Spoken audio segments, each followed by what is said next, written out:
I hope you like my table. It's made out of a green garbage bag and duct tape. I think red green would be giving it the thumbs up. It's very good, thank you. So we're just getting set with all the microphones, and we'll have each of the candidates introduce themselves first of all, then we'll come back and have them talk about the theme of consultation. You are, sir? Thank you, Mark. Good evening, everybody. My name is Fred Patchett, and I have been communicating with you for the last 3 years. Okay. We're going to hear a little bit more from you. Just want the names at this point, okay? Since you just want the names, I'm George Anderson. Thank you, George. Good evening, ladies and gentlemen. My name is Rod Lomas. Good evening. My name is John Rattan. I'm Darcy Olson. And I'm Ted Greaves. Excellent, thank you. We're going to get back to you here now. We're going to have each of you talk for a minute on community consultation, and they'll pose a question and get some discussion going, so please take it away. Thank you, Mark. Well, I can use that lovely sentence all over again. I have been communicating with you over the last 3 years in a pretty serious way. I could do a little test and ask anyone in this room who has not had a response to a phone call or an email from me to stand up. I don't think there's anybody, because I've done... Oh, well... I think you opened a Pandora's box there. Well... Get away, Kip. Your competitors are now standing up. No, he's not a competitor. He's cool. So 4 people out of 400, I think I'm doing pretty good. That kind of consultation that is really important to me has, I think, transcended in the work that I've done for you. I have spent a lot of time going to meetings, to open houses, to charrettes, to neighborhood organizations, to help in the planning of neighborhood plans with the South End and Brecon Hill and so on. I think I know what communication is all about. Okay, thank you. George. Hi, and thank you everyone for coming out tonight.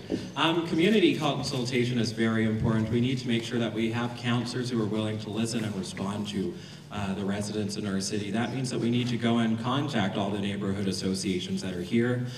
Something else that our city could do is even go into high schools and have council meetings there to engage a younger demographic so that we can actually move our city forward.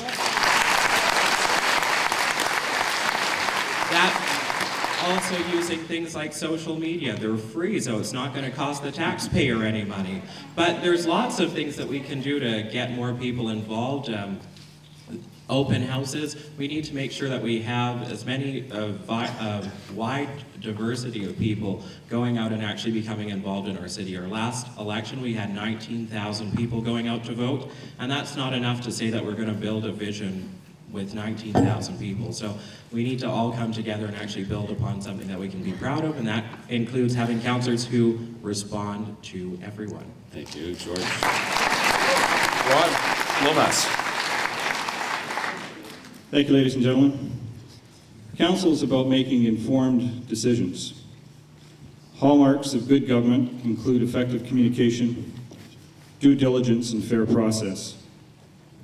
This fails when practices excessive in-camera and poor engagement with the community occurs, especially with decisions, controversial decisions that impact the community. This breaks down the confidence in the government body. Listening skills, they include inclusiveness of the community, acknowledging community concerns, collaboration with the community. Thank you.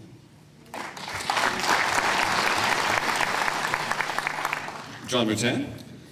Well, to me, collaboration is really the opportunity to get out and meet the community and have a chance to discuss futures, views, ideas, and plans from some of the major industries in our community. And the example I would give to start with at the South End is the new Nanaimo Airport expansion.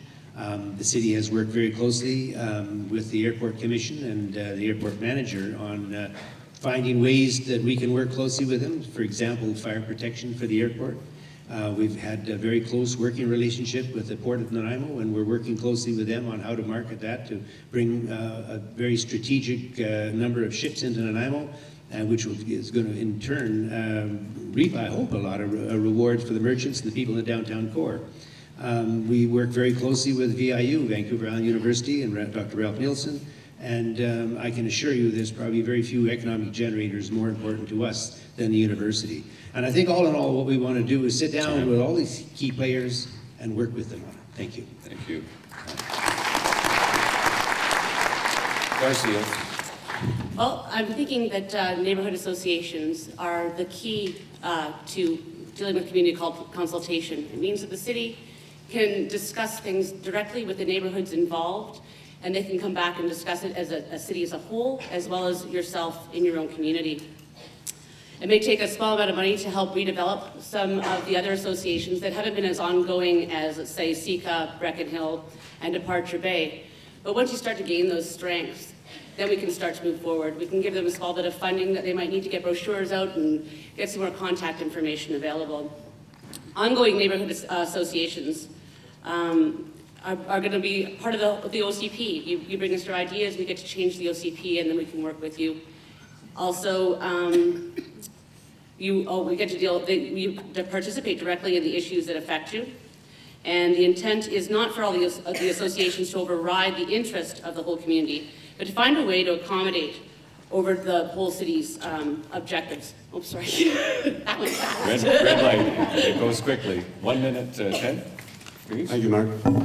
I feel kind of funny straddling this microphone, but here I am. Consultation, which is kind of a back and forth, and quite often I don't think that city, I shouldn't say quite often, often, which is not as much as quite often, we don't listen as much as we give input. We speak to the people rather than listening. Having said that, I've attended the Transportation Advisory Committee charrette at the Station 4, and I must admit it was very well laid out, but it was not very well attended. And you know, quite often we get people criticizing the city about not consulting, and yet you put something like that on and it's not attended. This is very well attended, by the way. I can't believe the amount of people that are here tonight. Another thing was Bylaw 4500, which was just held over here next door, and I don't know how well that attended or was attended as well. Well, that's we got a time. Whoa, that's a red one. Whoa, your life flashes. Yeah, 60 seconds. And that's the end of that. Some opening statements from our candidates now on community consultation. You've heard them, and the question to toss out to them to discuss now is: council needs to be fully informed before making a decision, and to be totally transparent. So, how would you manage both consultation and transparency? Thank you, Mark. It's a very good question, and it's one that we need to pay attention to, obviously. It's been said quite a bit of late that we do too much in camera, for instance. And you have to understand there are the 3 L's, land, labor, and litigation, that are by the Local Government Act items that need to be talked in camera. But it doesn't mean that some of the stuff cannot be released. And when re-elected, I am fully intending to, with staff, work on a policy that would allow that kind of information to flow. Some of it, personnel stuff, probably should never come out, but there are issues that can be released after a certain amount of time, and I'm very much in favor of doing that. In regards to consultation and transparency, it's important that we actually are transparent as city councillors. If we look at what happened last year, a $480,000 severance package to Jerry Berry with no accountability or transparency. These sort of things are important, that we actually go and talk to the community. We go and spend your tax dollars and then say, oh, well, you're old enough to pay taxes, but you're not old enough to know why we're spending your money. You can't build a community without consulting the people in the community. So we need to actually get people to the table and we need to communicate with them and be transparent, because that's the only way we're going to be able to move forward as a city, is if we engage everyone in our city and move forward together.